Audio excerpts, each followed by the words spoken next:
দেখে নেই বন্ধুরা, আজকের কলকাতা ফাটাফাটে 1 থেকে 3 বাজি রোলিং করবেন 3 ডিজিট স্পেশাল গেম। বন্ধু আর একটা গেম রাখা আছে আমাদের এখানে 2 ডিজিট স্পেশাল গেম, যেটা 1 থেকে 4 বাজি রোলিং করবেন অবশ্যই একবার পাস হবে। যদি কোনো কারণে মিস যায় ওটা 1 থেকে 6 বাজি রোলিং করবেন অবশ্যই 2 ডিজিট গেম পাস হয়ে যাবে।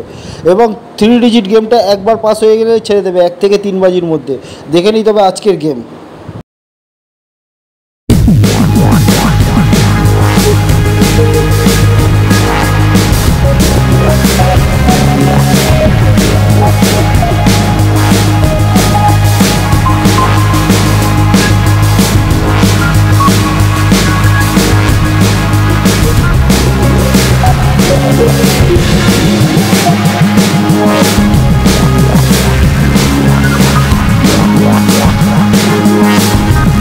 দেখে নেই বন্ধুরা, কলকাতা ফাটাফাটে 2 ডিজিট স্পেশাল গেম 1 থেকে 4 বাজি রোলিং করবেন একবার অবশ্যই পাস হবে, 100% গ্যারান্টি।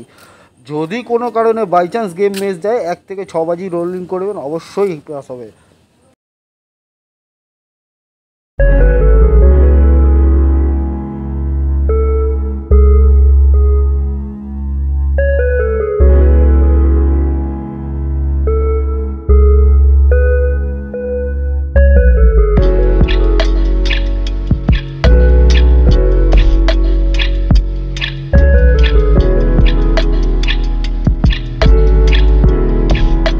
एक तो लाइक और शेयर ठोक दीजिए, महाकाल का दबाकर लाइक और शेयर ठोक दीजिए।